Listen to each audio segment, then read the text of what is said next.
kasih atas kesempatannya yang telah diberikan kepada saya untuk melakukan wawancara.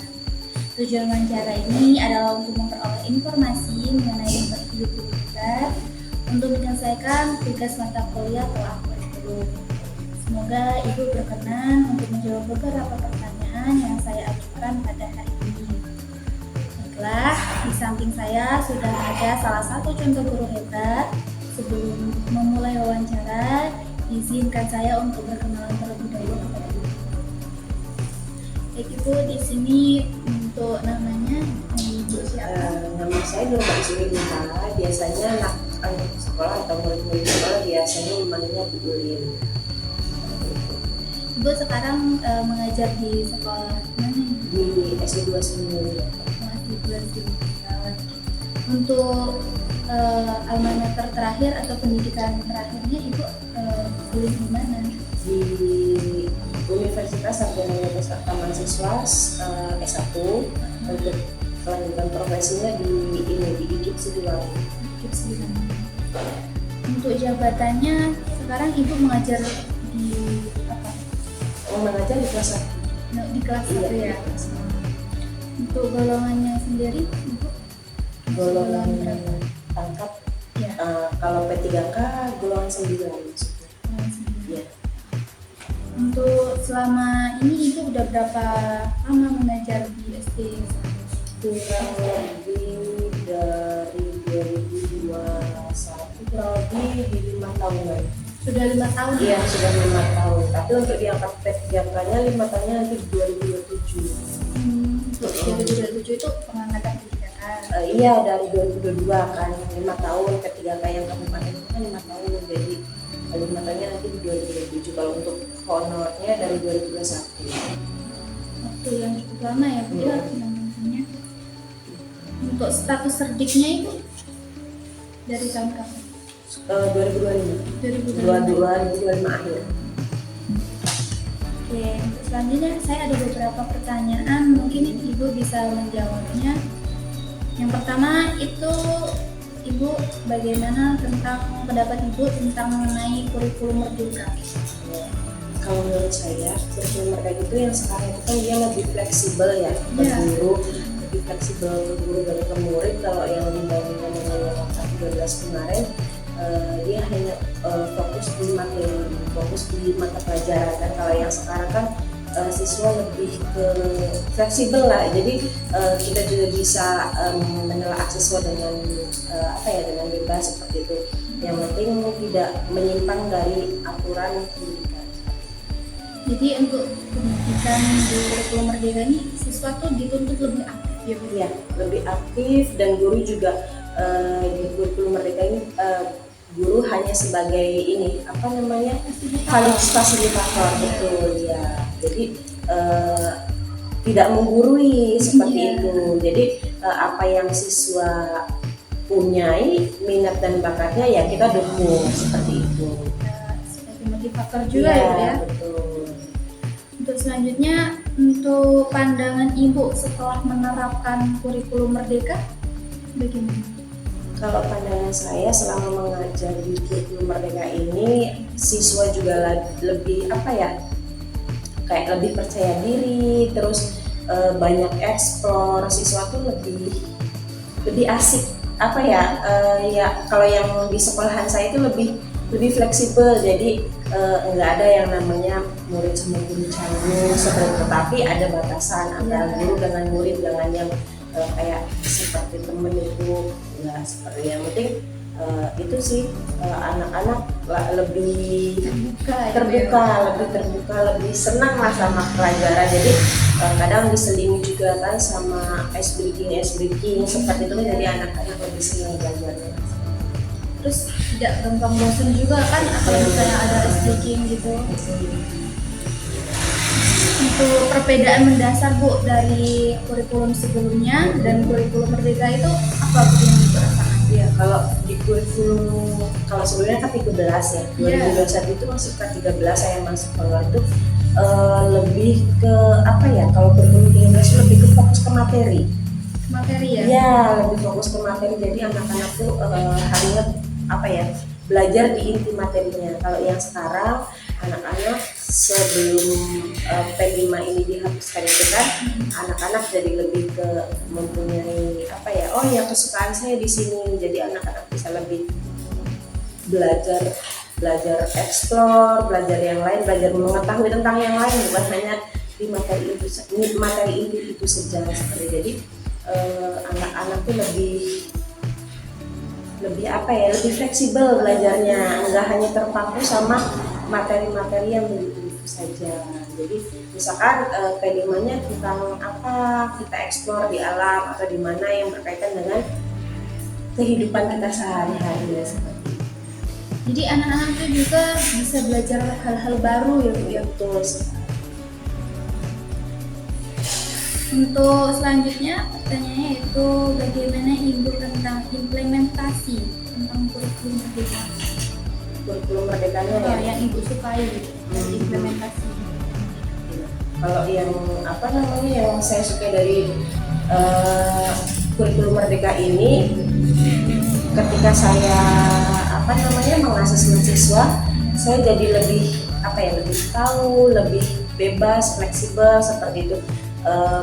Mempermudah kami sebagai guru karena tidak apa ya namanya, tidak mengharuskan siswa itu yang mempunyai nilai tinggi, tetapi di balik nilai tinggi pun ada bakat-bakat siswa yang tidak bisa di apa ya, tidak harus tertutup seperti itu kan, bisa dikembangkan.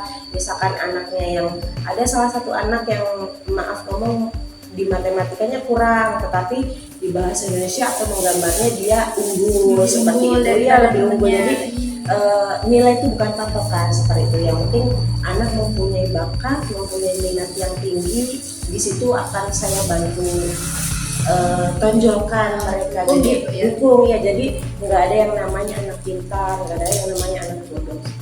Semuanya sama, tergantung apa ya, ibarat ngomong prestasi dia yang tergantung sendiri.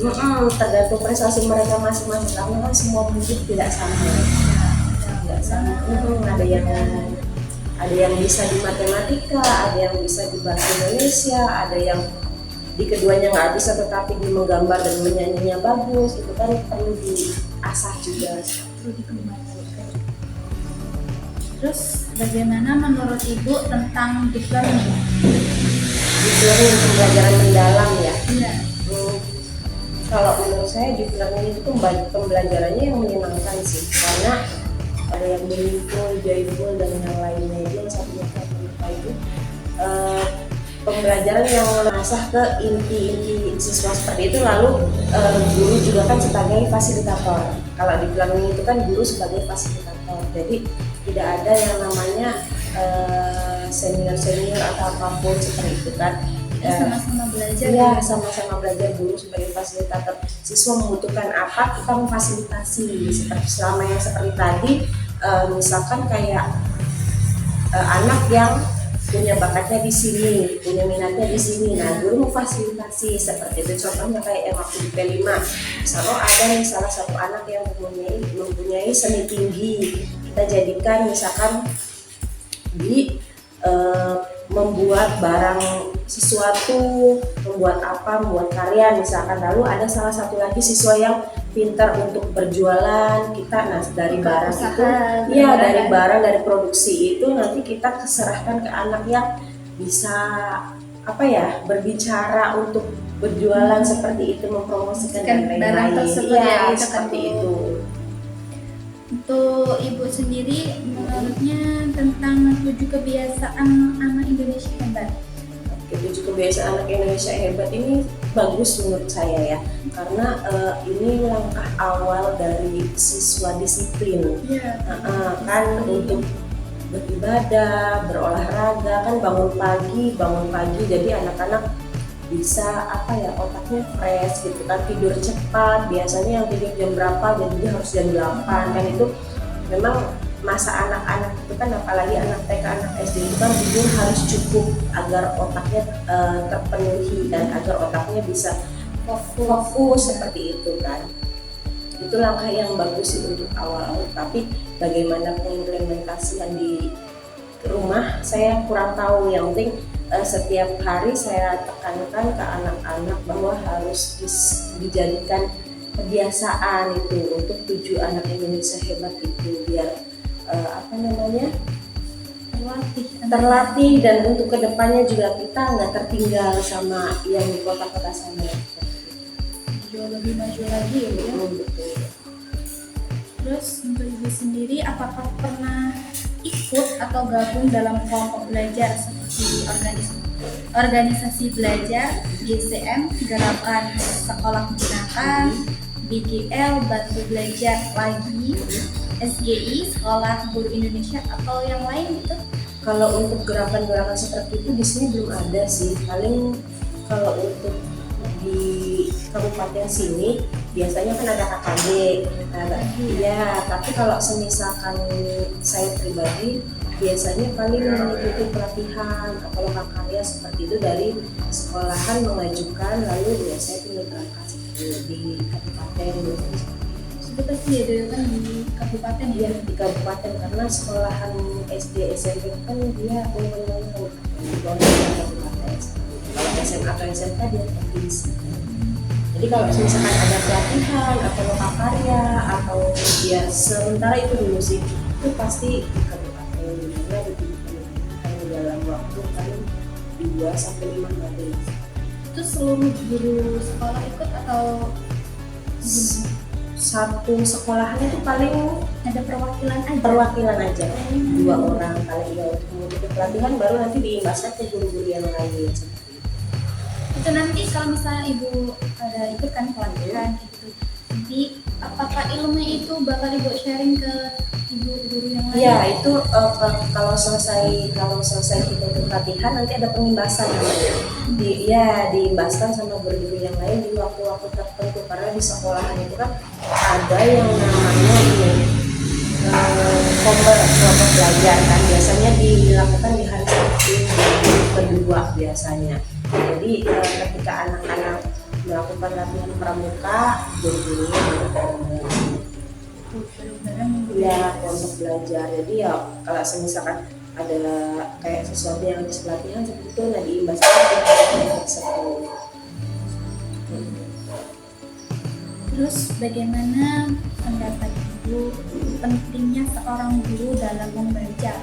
Membaca ini bisa dari hasil penelitian baru atau buku, novel, majalah gitu. Sangat penting sih, karena kita kan guru masa kini ya.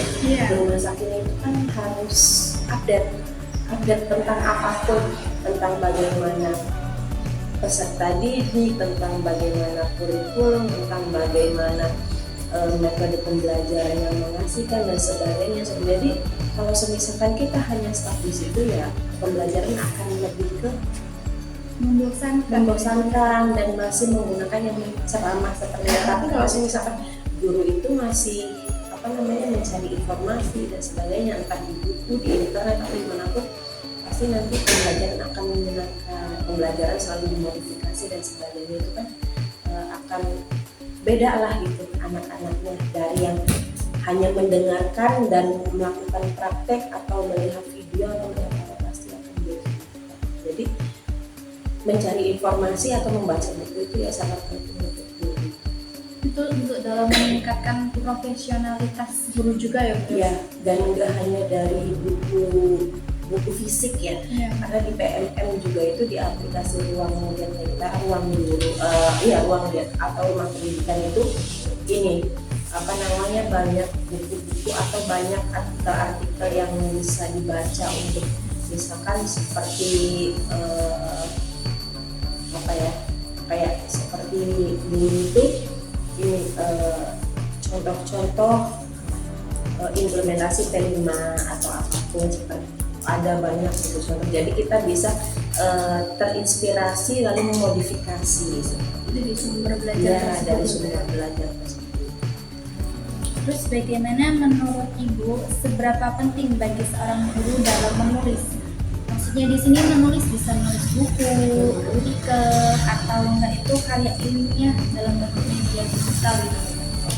Kalau untuk menulis saya pribadi belum pernah ya untuk menulis karya ini. Ya, mungkin pernah, tetapi hanya untuk tugas kuliah. Hanya untuk tugas kuliah, karena memang untuk beberapa ini apa namanya profesi kemarin itu kan membuat jurnal, karena kan Ada itu buat jurnal. ada, karena itu kan kami kan hanya daring ya. Daring.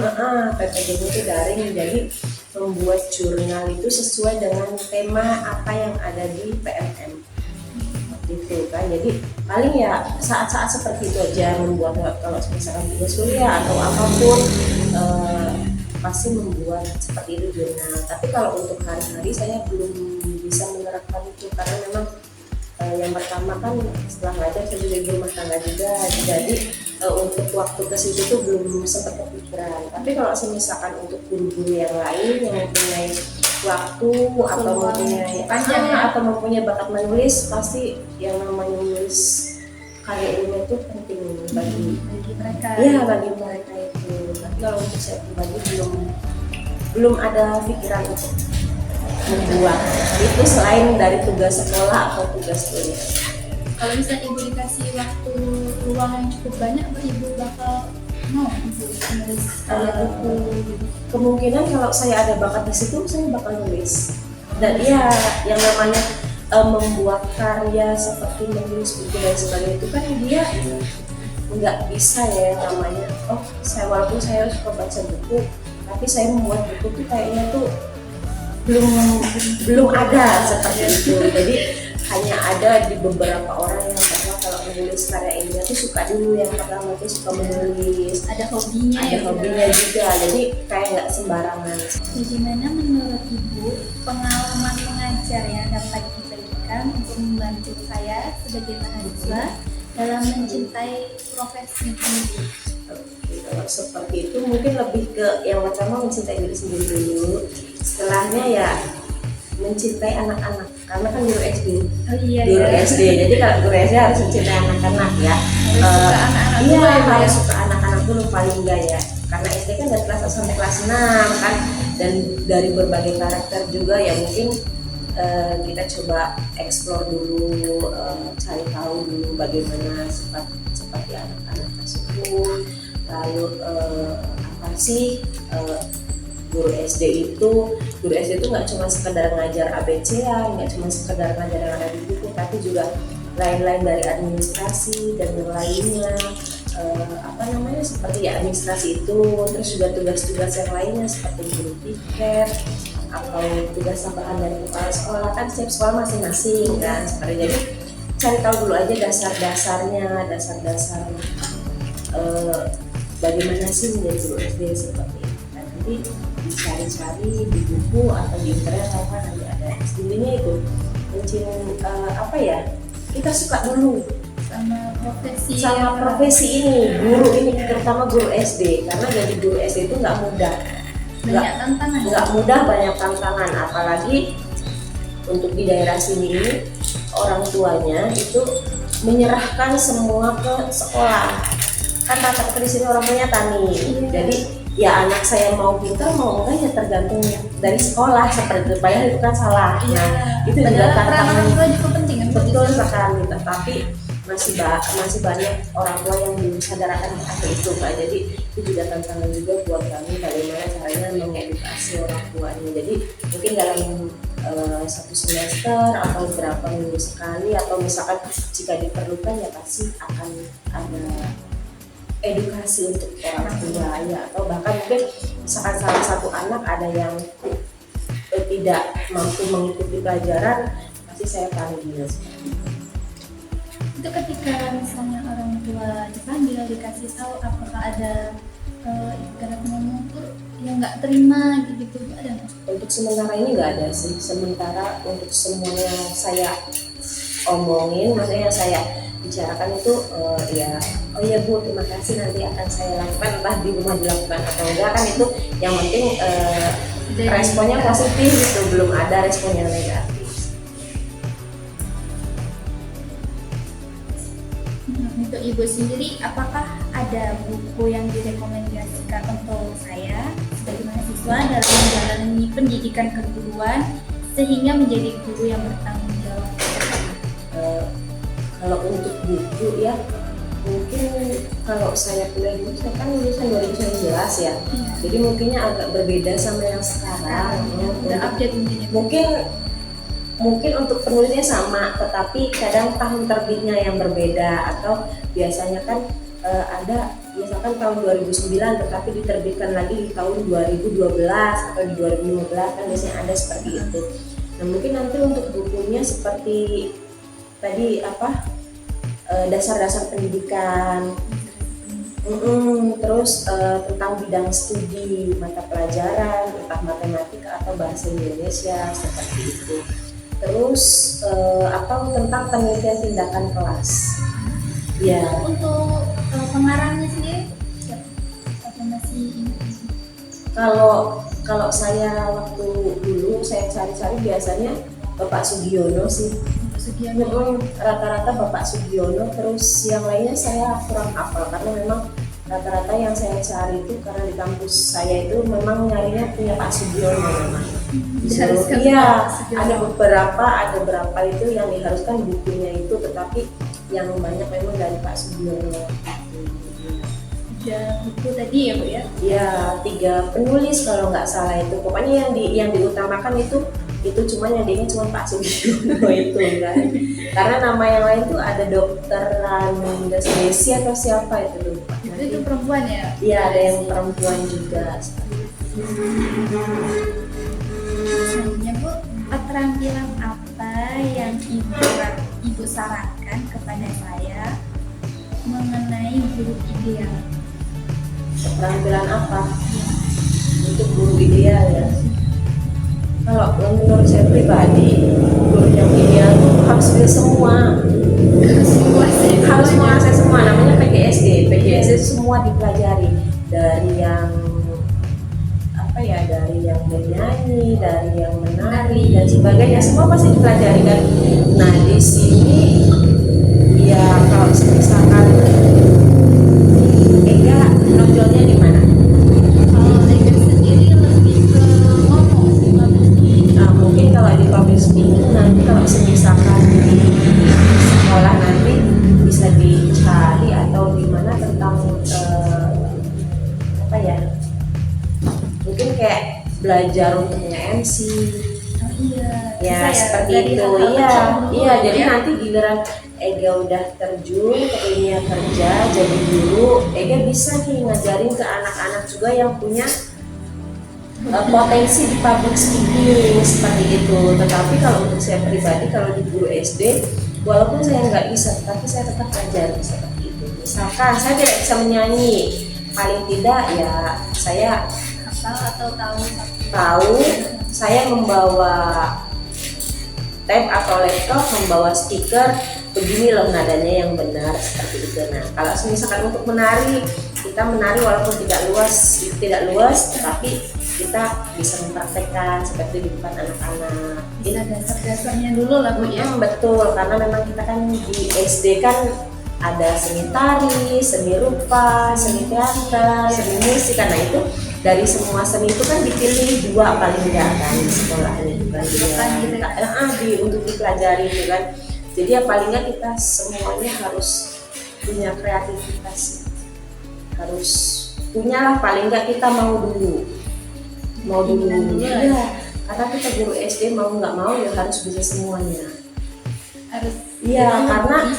Karena setiap tahun itu tergantung dari tugas kepala sekolah. Misalkan 2 tahun ini saya ngajar di kelas 1, di kelas 5 juga pernah, di kelas 4 juga pernah, dan itu materinya berbeda-beda, tidak semua sama. Jadi kita harus bisa menyesuaikan. Makanya kenapa PGSD itu semuanya dipelajari, dari matematika, bahasa Inggris, bahasa daerah, bahasa Indonesia, semuanya kan dipelajari. Karena itu kita belum tahu tugas kita ini gimana.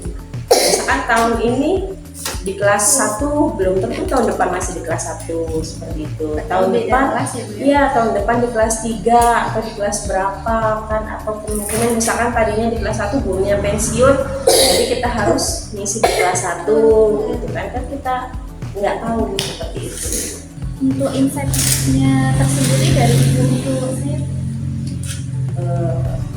yang pertama tetap semangat, Terus juga yang namanya guru SD itu harus siap dengan semuanya.